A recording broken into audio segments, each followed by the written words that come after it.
बोलिए लक्ष्मी नारायण भगवान की जय हो। पहली बार रख रहे हैं गुरुवार का व्रत तो भगवान विष्णु को प्रसन्न करने के लिए इस विधि से पूजा करेंगे तो भगवान विष्णु और माता लक्ष्मी की कृपा दृष्टि आप पर सदैव बनी रहेगी। हिंदू धर्म में देवी देवताओं और कुछ खास ग्रहों की कृपा पाने के लिए जप और व्रत का सबसे अच्छा तरीका माना गया है। विधि विधान से व्रत करने से मन, शरीर और आत्मा शुद्ध होती है, बल्कि देवताओं का आशीर्वाद भी प्राप्त होता है। यही कारण है कि ऋषि मुनि प्राचीन काल से ही व्रत रखने की परंपरा का पालन करते आ रहे हैं। हर दिन किसी न किसी देवी देवताओं और ग्रहों को समर्पित है। गुरुवार के दिन भगवान विष्णु को समर्पित होता है और इस दिन उनकी पूजन की जाती है। भगवान विष्णु का आशीर्वाद से आपकी सभी मनोकामनाएं पूर्ण हो। ओम नमो नारायणा। बृहस्पतिवार या गुरुवार को हिंदू धर्म में बृहस्पति ग्रह के दिन के रूप में जाना जाता है। बृहस्पतिवार को गुरुवार के रूप में भी जाना जाता है क्योंकि यह दिन गुरु बृहस्पति को समर्पित होता है। बृहस्पतिवार को सभी प्रकार की धार्मिक क्रियाओं और पूजा अर्चना में विशेष महत्व दिया जाता है। इस दिन लोग गुरु की पूजा करते हैं और उनकी कृपा और आशीर्वाद की प्रार्थना करते हैं। बृहस्पतिवार भगवान बृहस्पति, जिन्हें ग्रह, प्रेम और ज्ञान का प्रतिनिधित्व किया जाता है। गुरुवार का व्रत बहुत फलदायी माना जाता है। इस दिन भगवान विष्णु और बृहस्पति देव की पूजा करने का विधान है। आइए जानते हैं भगवान श्री हरि विष्णु की पूजा गुरुवार के दिन कैसे करें। गुरुवार के दिन भगवान श्री हरि की पूजा की जाती है। इस दिन व्रत रखने और भगवान श्री हरि विष्णु की पूजा करने से भक्तों को सभी मनोकामनाएं पूरी होती है। इस दिन केले के पेड़ की भी पूजा की जाती है क्योंकि हिंदू धर्म में केले के पेड़ को बहुत पवित्र माना जाता है और भगवान विष्णु की पूजा केले के पत्तों का इस्तेमाल किया जाता है। इस दिन देवताओं के गुरु बृहस्पति देव की पूजा की भी विधान होती है। बृहस्पति देव को बुद्धि का कारक माना जाता है। इस व्रत को करने से बृहस्पति देव अति प्रसन्न होते हैं तथा धन और विद्या का लाभ होता है। आइए जानते हैं बृहस्पतिवार व्रत की शुरुआत कब करना चाहिए। किसी भी महीने के शुक्ल पक्ष के अनुराधा नक्षत्र और गुरुवार के योग के दिन इस व्रत की शुरुआत करना चाहिए। नियमित 7 व्रत करने से गुरु ग्रह उत्पन्न होने वाला अनिष्ट नष्ट हो जाता है। कथा और पूजन के समय मन, कर्म और वचन से शुद्ध होकर मनोकामनाएं पूर्ति के लिए बृहस्पति देव से प्रार्थना करनी चाहिए। पीले रंग के चंदन, अन्न, वस्त्र और फूलों को इस व्रत में विशेष महत्व होता है। आइए जानते हैं बृहस्पतिवार व्रत की विधि। सूर्योदय से पहले उठकर स्नान आदि से निवृत्त होकर पीले रंग के वस्त्र पहनने चाहिए। शुद्ध जल छिड़ककर पूरा घर पवित्र करें। घर के ही किसी पवित्र स्थान पर बृहस्पतिवार की मूर्ति या चित्र स्थापित करें। तत्पश्चात पीत वर्ण के गंध, पुष्प और अक्षत से विधि विधान से पूजन करें। इसके बाद मंत्रों का जाप करें। धर्म, शास्त्र, अर्थ और ज्ञान के दर्शन के ज्ञाता, हे देवताओं के आचार्य, हे अचिंत्य, हे नाना प्रकार के दुखों को दूर करने वाले, मैं आपको नमस्कार करती हूँ। तत्पश्चात आरती कर व्रत कथा सुने। इस व्रत में एक समय ही भोजन किया जाता है। बृहस्पतिवार के व्रत में केले के वृक्ष की पूजा की जाती है। स्त्रियों के लिए यह व्रत अति आवश्यक माना गया है। आइए सुनते हैं बृहस्पतिवार व्रत की कथा। प्राचीन समय की बात है। एक नगर में एक बड़ा व्यापारी रहता था। वह जहाज़ों में माल लदवाकर दूसरे देशों में भेजा करता था।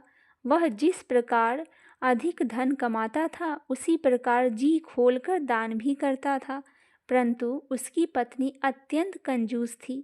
वह किसी को एक दमड़ी भी नहीं देने देती थी।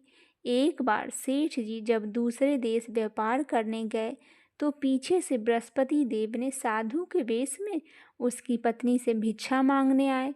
व्यापारी की पत्नी बृहस्पति देव से बोली, हे साधु महाराज, मैं इस दान और पुण्य से तंग आ गई हूँ। आप कोई ऐसा उपाय बताइए जिससे कि मेरा सारा धन नष्ट हो जाए और मैं आराम से रह सकूं। मैं यह धन लुटता हुआ नहीं देख सकती। बृहस्पति देव ने कहा, हे देवी, तुम बड़ी विचित्र हो। संतान और धन से कोई दुखी होता है? अगर अधिक धन है तो इसे शुभ कार्य में लगाओ, कुंवारी कन्याओं का विवाह करवाओ, विद्यालय और बाग बगीचे का निर्माण करवाओ। ऐसे पुण्य कार्य करने से तुम्हारा लोक और परलोक सार्थक हो सकता है। परंतु साधु की इन बातों से व्यापारी की पत्नी को खुशी नहीं हुई। उसने कहा, मुझे ऐसे धन की आवश्यकता नहीं है जिसे मैं दान दूं। तब बृहस्पति देव बोले, यदि तुम्हारी ऐसी ही इच्छा है तो तुम एक उपाय करना। 7 बृहस्पतिवार घर को गोबर से लीपना, अपने केसों को पीली मिट्टी से धोना, केसों को धोते समय स्नान करना, व्यापारी से हजामत बनाने को कहना, भोजन में मांस मदिरा खाना, कपड़े अपने घर पर धोना। ऐसा करने से तुम्हारा सारा धन नष्ट हो जाएगा। इतना कहकर बृहस्पति देव अंतर्ध्यान हो गए। व्यापारी की पत्नी ने बृहस्पति देव के कहे अनुसार 7 बृहस्पतिवार वैसा ही करने का निश्चय किया। केवल 3 बृहस्पतिवार बीते थे कि उसकी समस्त धन संपत्ति नष्ट हो गई और वह परलोक सिधार गई। जब व्यापारी वापस आया तो देखा कि उसका सब कुछ नष्ट हो चुका है। उस व्यापारी ने अपनी पुत्री को संतावना दी और दूसरे नगर में जाकर बस गया। वह वहाँ जंगल में लकड़ी काट कर लाता और शहर में बेचता। इस तरह वह अपना जीवन व्यतीत करने लगा। एक दिन उसकी पुत्री ने दही खाने की इच्छा प्रकट की, लेकिन व्यापारी के पास दही खरीदने के पैसे नहीं थे। वह अपनी पुत्री को आश्वासन देकर जंगल में लकड़ी काटने चला गया। वहाँ एक वृक्ष के नीचे बैठ अपने पूर्व दशा पर विचार करके रोने लगा। उस दिन बृहस्पतिवार था। तभी वहाँ बृहस्पति देव साधु के रूप में सेठ के पास आए और बोले, हे मनुष्य, तू इस जंगल में किस चिंता में बैठा है? तब व्यापारी बोला, हे महाराज, आप सब कुछ जानते हैं। इतना कहकर व्यापारी अपनी कहानी सुनाकर रो पड़ा। बृहस्पति देव बोले, देखो बेटा, तुम्हारी पत्नी ने बृहस्पति देव का अपमान किया था, इसी कारण तुम्हारा यह हाल हुआ है। लेकिन अब तुम किसी प्रकार का चिंता मत करो। तुम गुरुवार के दिन बृहस्पति देव का पाठ करो। 2 पैसे के चने और गुड़ लेकर जल के लोटे में शक्कर डालकर वह अमृत और प्रसाद अपने परिवार के सदस्यों को कथा सुनाने वाले को बांट दो। स्वयं भी प्रसाद और चरणामृत लेकर भगवान तुम्हारा अवश्य कल्याण करेंगे।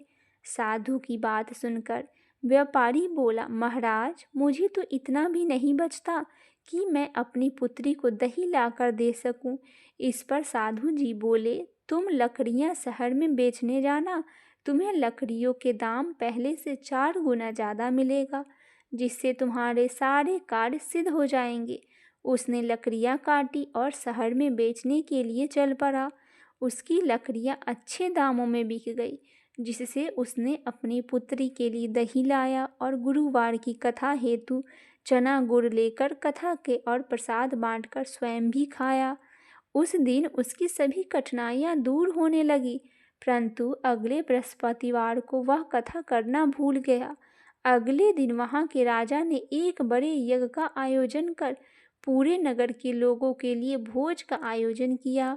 राजा की आज्ञा अनुसार पूरा नगर राजा के महल में भोज करने गया, लेकिन व्यापारी और उसकी पुत्री तनिक विलंब से पहुँचे। अतः उन दोनों को राजा के महल में ले जाकर भोजन कराया। जब वो दोनों लौट कर आए तब रानी ने देखा कि उसकी खूंटी पर टंगी हार गायब है। रानी को व्यापारी और उसकी पुत्री पर संदेह हुआ। उसका हार उन दोनों ने ही चुराया है। राजा की आज्ञा से उन दोनों को कारावास की कोठरी में कैद कर दिया गया। कैद में पड़कर दोनों अत्यंत दुखी हुए। वहां उन्होंने बृहस्पति देवता का स्मरण किया। बृहस्पति देव ने प्रकट होकर व्यापारी को उसकी भूल का आभास कराया और उन्हें सलाह दी कि गुरुवार के दिन कैद खाने के दरवाजे पर तुम्हें 2 पैसे मिलेंगे, उनसे तुम चने और मुनक्का मंगवाकर विधि पूर्वक बृहस्पति देवता का पूजन करना। तुम्हारे सब दुख दूर हो जाएंगे। बृहस्पतिवार को कैद खाने के द्वार पर उन्हें 2 पैसे मिले। बाहर सड़क पर एक स्त्री जा रही थी। व्यापारी ने उसे बुलाकर गुड़ और चने लाने को कहा। इस पर वह स्त्री बोली, मैं अपनी बहू के लिए गहने लेने जा रही हूँ, मेरे पास समय नहीं है। इतना कहकर चली गई। थोड़ी देर बाद वहाँ से एक और स्त्री निकली। व्यापारी ने उसे बुलाकर कहा कि हे बहन, मुझे बृहस्पतिवार की कथा करनी है, तुम मुझे 2 पैसे का गुड़ चना ला दो। बृहस्पति देव का नाम सुनकर वह स्त्री बोली, भाई, मैं तुम्हें अभी गुड़ चना लाकर देती हूँ। मेरा इकलौता पुत्र मर गया है, मैं उसके लिए कफन लेने जा रही थी, लेकिन मैं पहले तुम्हारा काम करूँगी, उसके बाद अपने पुत्र के लिए कफन लाऊंगी। वह स्त्री बाजार में व्यापारी के लिए गुड़ और चना ले आई और स्वयं भी बृहस्पति देव की कथा सुनी। कथा के समाप्त होने पर वह स्त्री कफन लेकर अपने घर गई। घर पर लोग उसके पुत्र की लाश को राम नाम सत्य है कहते हुए शमशान ले जाने की तैयारी कर रहे थे। स्त्री बोली, मुझे अपने लड़के का मुख देख लेने दो। अपने पुत्र का मुख देखकर उस स्त्री ने उसके मुख में प्रसाद और चना अमृत डाल दिया। प्रसाद और चना अमृत के प्रभाव से वह पुनः जीवित हो गया। पहली स्त्री जिसने बृहस्पति देव का निरादर किया था, वह जब अपने पुत्र के विवाह हेतु पुत्र वधू के लिए गहने लेकर लौटी और जैसे ही उसका पुत्र घोड़ी पर बैठकर निकला, वैसे ही घोड़ी ने ऐसी उछाल मारी कि वह घोड़ी से गिरकर मर गया। यह देखकर स्त्री रो रो कर बृहस्पति देव से क्षमा याचना करने लगी। उस स्त्री का याचना से बृहस्पति देव साधु वेश में वहां पहुंचकर कहने लगे, देवी, तुम्हें अधिक विलाप करने की आवश्यकता नहीं है। यह बृहस्पति देव का अनादर करने के कारण हुआ है। तुम वापस जाकर मेरे भक्त से क्षमा मांगकर कथा सुनो, तभी तुम्हारी मनोकामनाएं पूरी होगी। जेल में जाकर उस स्त्री ने व्यापारी से माफ़ी मांगी और कथा भी सुनी। कथा के उपरांत वह प्रसाद और चना अमृत लेकर अपने घर वापस गई।